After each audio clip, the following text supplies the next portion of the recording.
From WisPolitics in Madison, you're listening to Capital Chats.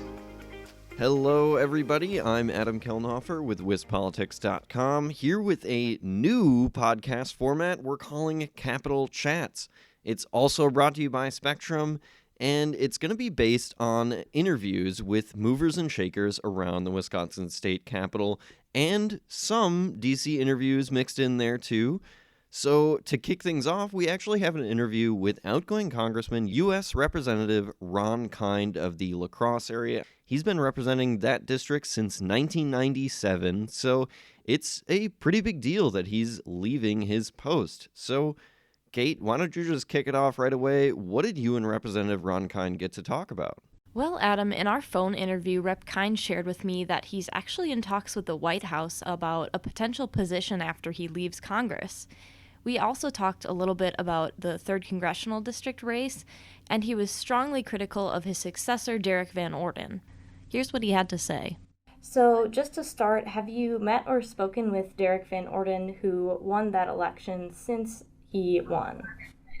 No, I haven't. He hasn't reached out at all, and it's not surprising because, he just ran a slash and burn campaign, just attack politics. He thinks politics is a blood sport, just to attack your opponent, and no effort for reconciliation or trying to find common ground with anyone. It's unfortunate, but hopefully that doesn't carry over to his representation to the district that I've had the privilege of representing for the last 26 years, of good, decent people who really expect the representatives to be decent, civil, and willing to listen to their concerns. But only time will tell.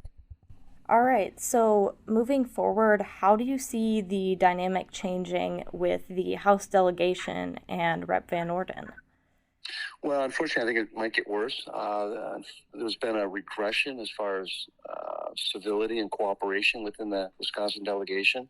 For many years, there was an unwritten rule that we would work hard together, stand up for Wisconsin's interests, not play in each other's backgrounds, not meddle in our individual campaigns. But Republicans decided a couple election cycles ago to violate that, to endorse opponents, to fund them, to encourage them to go on the attack. And when you do that, when you support candidates who are just trying to ruin your reputation and attacking your character and your integrity, it's hard then to turn around the next day and find common ground and work with them in any meaningful way. So I would hope in the future they could find a way to restore a little decency and civility in how we treat each other. But right now it doesn't seem that Republicans in the delegation are interested in doing that. Okay. Now, as far as that 3rd Congressional District race, we saw Brad Pfaff lost the election with the National Party not putting a ton of money into it. Why do you think he did lose that election? Well, it's a missed opportunity because I know Brad Pfaff would make a terrific representative for the people of the 3rd Congressional District. I know because I've worked with him. He was born on a family farm, grew up in western Wisconsin, raised his family there, unlike Derrick Van Orden, who had just recently moved to the district and I don't sense has much connection or cares that much about the people. And Brad would show up. He'd work hard to find common ground. He'd be respectful and listen to people back home, make himself available. So it was a missed opportunity, but not surprising, given that the Republicans outspent Brad 5-1, went on the attack and carpet bombed him. And it was hard for him to get his message out throughout the district. And yet it was still a very close election. So in retrospect, I think there's a lot of regrets that they didn't provide more resources to Brad so he could get his message out. And also to point out some of the character flaws of Derrick Van Orden, the fact that he was a participant of January 6th. He was part of the mob that descended on the Capitol. He was on the wall with an earpiece in, directing other insurrectionists where they needed to go in an attempt to overthrow our nation's government and to overthrow a legitimate election outcome. And I think the FBI just drew the line as far as prosecution between those who entered the Capitol and those who were on it or around it. But as a former military person himself, shame on Van Orden for participating in that mob in an attempt to overthrow our government. And the fact that he wrote a book bragging about sexually harassing female subordinates when he was in the military, or verbally attacking 17-year-old high school students in a public library because of a diversity book display. We just don't do that in Wisconsin. We're more decent to each other than that. So only time will tell, just how he's going to approach his job now as representative. And I hope in many respects he changes his way and starts respecting the people back home a little more.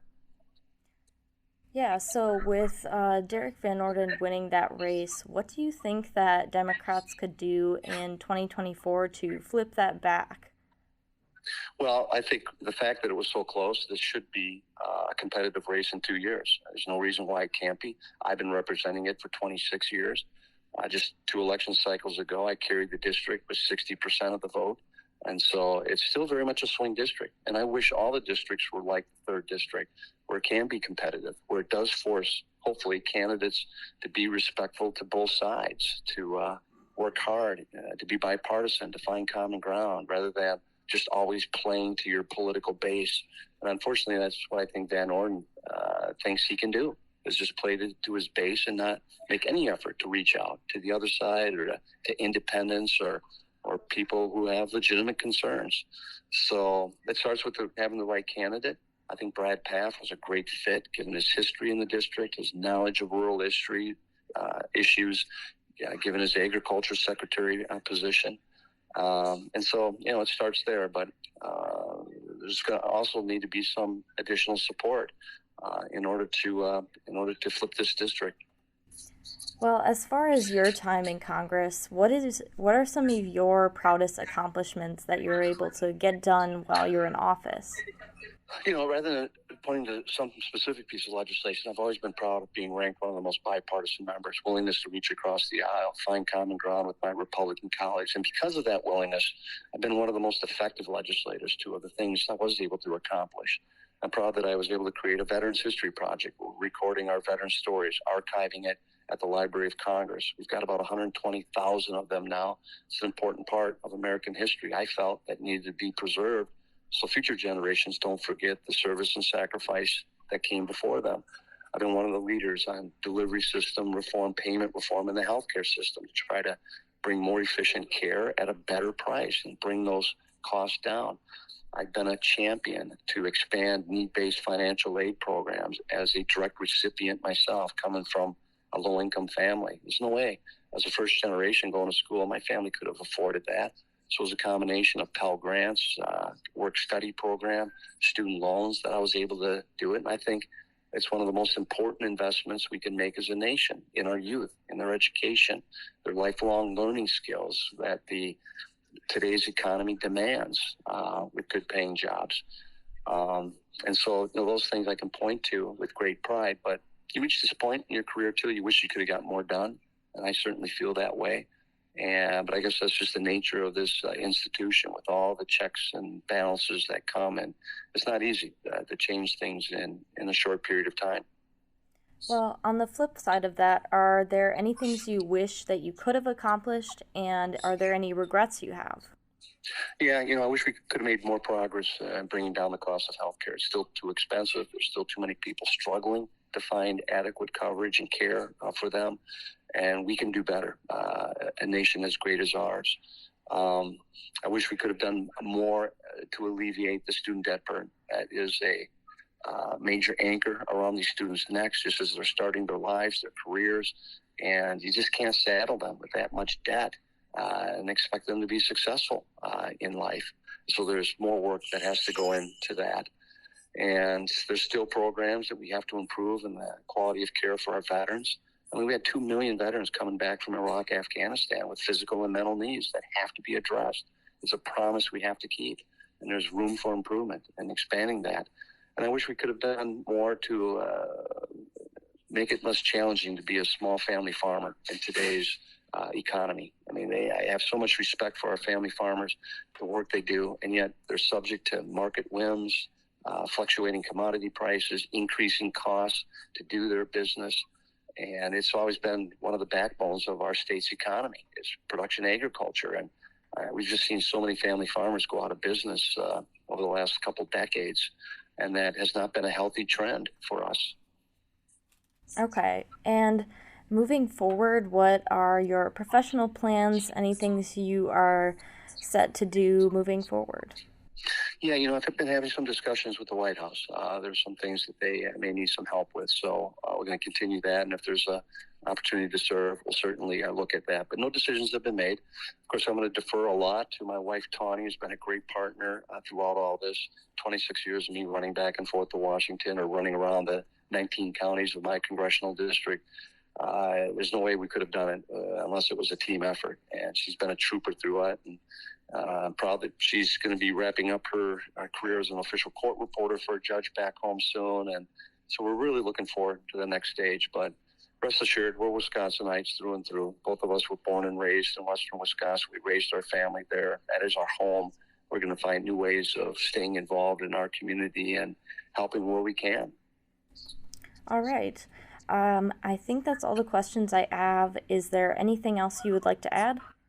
No, other than I'm disappointed we didn't have more Packer Super Bowl victories during the 26 years when I was in office. Got to see Brett Favre win one for us and Aaron Rodgers, but you got the feeling that we left quite a bit on the field over the last couple of decades. But who knows? They'll be back. All right. Well, thanks for joining us for this conversation. Great. Thanks, Kate. Thanks for doing it again. Yep. All right. Thank you. Bye-bye. All right. Bye. All right, Kate, thanks so much for that. If our listeners want to read more from that interview, they can head over to our website at WisPolitics.com and check out the Friday Report section. But for now, I'm Adam Kelnhofer. I'm Kate Morton. Thanks for tuning in to another Capital Chats episode brought to you by Spectrum.